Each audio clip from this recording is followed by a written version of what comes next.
Hey everybody out there on YouTube, Danny G, Regenamex.com video. So we're gonna get right to the point. This video is all about HGH dosing. So we're gonna cover HGHRT, human growth hormone replacement therapy. We're gonna talk about what the low optimum, the 2 IU, and what the high optimum, the 4 IU, what that's all about. And we're even gonna touch base on bodybuilder protocols for human growth hormone. Okay, so if you qualify from your doctor in the States, so you go in and you get your IGF-1 serum tested, and if you qualify, they're gonna do an equation based on your age, based on your weight.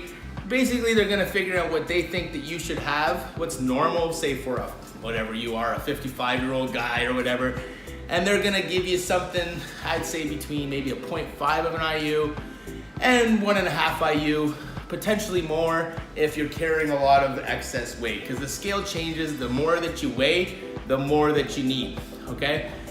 And that's HGH replacement therapy. They're gonna try to bring you back up to what they think that you should have for somebody in your age group.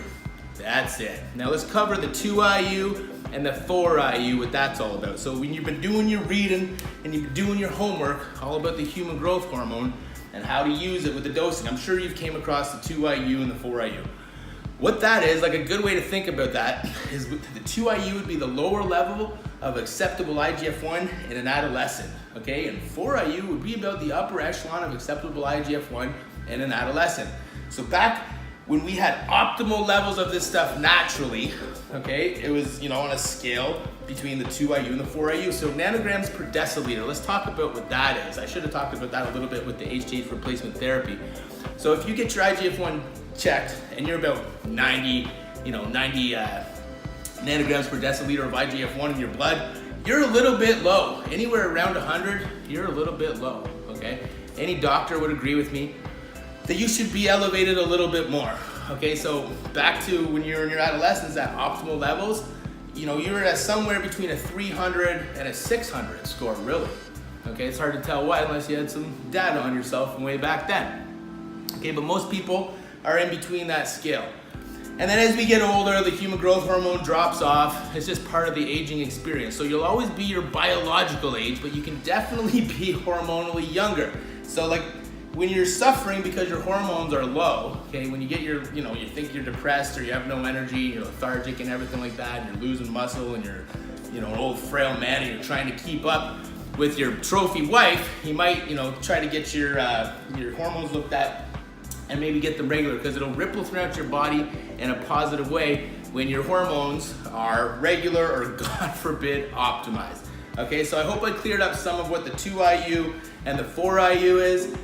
It's not a direct, like if you have a 90 score, a good way to think about getting you up to a 300 score is, a 2 IU would most certainly do that, depending on your body weight once again. To know for sure, you'd have to get the after action, report with the new blood work, right? So it's everybody's a little bit different on that, but there is rules of thumb. So the 2 IU would bring you up to around a 300 score, and that's great for most people. Okay, I think that's great. Okay, that's better. That's what most people are trying to do with the HGH replacement therapy. Somewhere around there, you'd be slightly optimized, and you can expect to feel the benefits of human growth hormone. Okay, I think it's a bit of a lie or a sad experience when people go to the doctors in the States and they're trying to experience that list as long as their arm of benefits of human growth hormone they've read about on the internet, and they're excited to get their hands on this stuff. And then the doctor's stingy because their hands are tied, because they can't give things out for aesthetic benefits, they can't give things out for performance. If somebody was to catch that they were giving out high doses of this stuff, they could potentially lose their licenses, and then there goes their golden tickets, and they don't care about you like I care about you. If you come down and do my clinic here in Puerto, Mexico, it's no problem. You can get, we can legally, safely give you an optimized dose, and you can carry on with this optimized dose for long periods of time, okay? So I think I always like getting people at optimal levels if they have goals in mind. They're trying to burn fat, okay, they're trying to recover, rejuvenate, regenerate, get their body, feeling good again. Go to an optimized dose. The kidney, liver, the prostate, your preliminary cancer screens, everything comes back. Like, we run all that stuff. We run lipids, complete hormone panels. We get a lot of data on you. When all that comes back, well, really the only thing that we need to come back really proper is the cancer screens. Okay, because if all the levels are off a little bit, you're out of the ranges on kidney stuff and liver stuff, The growth hormone will actually fix that stuff over time is what we've seen. Okay, that's the way that this stuff works, right? Like it converts through your liver and you know, it just starts to regenerate, all the growth factors go out and start healing and repairing tissue, right? So definitely kidney, liver function and like other parts of your blood work that are off.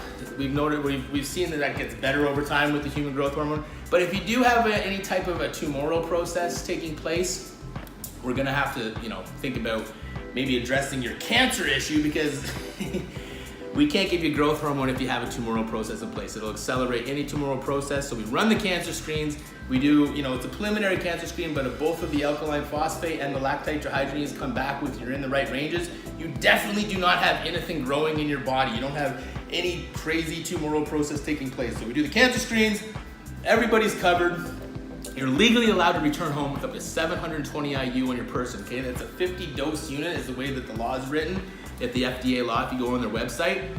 And the programs, we've had a lot of success over the last 5 years. People have been coming down, they've been going home, and they've been coming back, and they've been going back, and their houses and everything's just been going great with all that. So if you guys want to get in touch with me, if this is interesting, if you want to get yourselves to the optimal levels of human growth hormone, get in touch with me, Danny G, at Regenamex.com. Adios.